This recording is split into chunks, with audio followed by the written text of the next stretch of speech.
ये कहानी है एक ऐसे योद्धा की जिससे सारा संसार डरता था, जिसने 21 बार एक पूरे वंश को इस दुनिया से लगभग पूरी तरह मिटा दिया था। एक ऐसा भयानक योद्धा जिसने अपने शत्रुओं का इतना खून बहाया कि उससे 5 नदियां भर गई थी। वह महापराक्रमी योद्धा जिसे दरअसल एक ब्राह्मण होना चाहिए था, लेकिन एक गलती के कारण उसका पूरा जीवन बदल गया। भगवान विष्णु के छठे अवतार परशुराम, जिनके क्रोध से पूरी धरती कांपती थी। आखिर परशुराम हैं कौन? ऋषि जमदग्नि की पत्नी रेणुका एक दिन नदी पर जल भरने गईं और वहां उनकी दृष्टि एक गंधर्व पर पड़ी। गंधर्व की सुंदरता और आकर्षण ने रेणुका को मोह लिया और उनकी पवित्रता भंग हो गई। यह एक पल की भूल उनकी संपूर्ण निष्ठा पर भारी पड़ी। वे लौटे तो ऋषि जमदग्नि ने उनकी आंखों में सत्य देख लिया। उनका क्रोध अग्नि की तरह भड़क उठा। उन्होंने अपने पुत्रों को आदेश दिया कि वे अपनी मां का सर धड़ से अलग कर दें। चारों पुत्रों ने इस आज्ञा को मानने से इनकार कर दिया, लेकिन सबसे छोटे बेटे परशुराम ने अपने पिता के आदेश का पालन किया और अपनी मां का वध कर दिया। इस कृत्य ने परशुराम की निष्ठा और कर्तव्य परायणता को साबित किया। हालांकि बाद में उनके पिता ने परशुराम की भक्ति से प्रसन्न होकर रेणुका को पुनर्जीवित कर दिया। परशुराम ने महर्षि जमदग्नि से ही नहीं, बल्कि भगवान शिव से भी शिक्षा प्राप्त की। भगवान शिव ने परशुराम को अपने दिव्य अस्त्र शस्त्र और अजेय युद्ध कौशल प्रदान किए। यह शिक्षा और वरदान परशुराम को अपराजेय योद्धा बनाने में सहायक सिद्ध हुए। उन्होंने भगवान शिव के परशु को अपना मुख्य अस्त्र बना लिया, जिससे उनका नाम परशुराम पड़ा।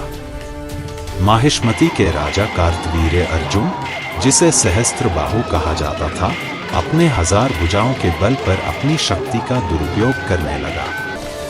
एक दिन उसने ऋषि जमदग्नि के आश्रम में आकर कामधेनु गाय को जबरदस्ती ले लिया। इस अपमान और अन्याय ने परशुराम को क्रोधित कर दिया। परशुराम और सहस्त्रबाहु के बीच भयंकर युद्ध हुआ। सहस्त्रबाहु ने अपने 1000 भुजाओं से परशुराम पर प्रहार किया, लेकिन परशुराम ने अपने दिव्य परशु से सहस्त्रबाहु की सारी भुजाओं को काट दिया और उसका वध कर दिया।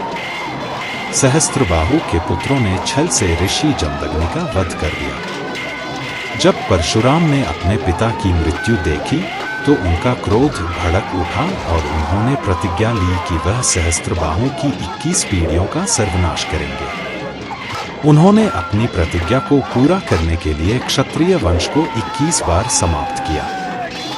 परशुराम ने सहस्त्रबाहु की 21 पीढ़ियों को एक एक करके मार डाला। उनके रक्त से 5 नदियां भर गईं। उन्होंने क्रूर और अधर्मी क्षत्रियों को भी नहीं छोड़ा।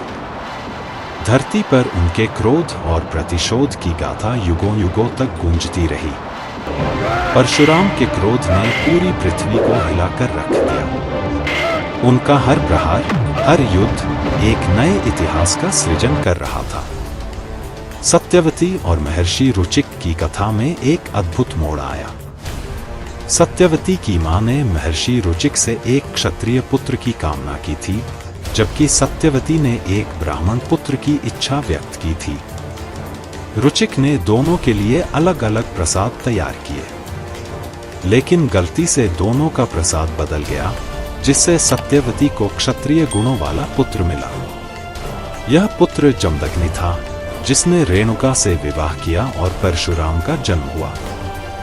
परशुराम के जन्म का उद्देश्य था पापी और क्रूर क्षत्रियों से परेशान ब्राह्मणों और आम लोगों की रक्षा करना।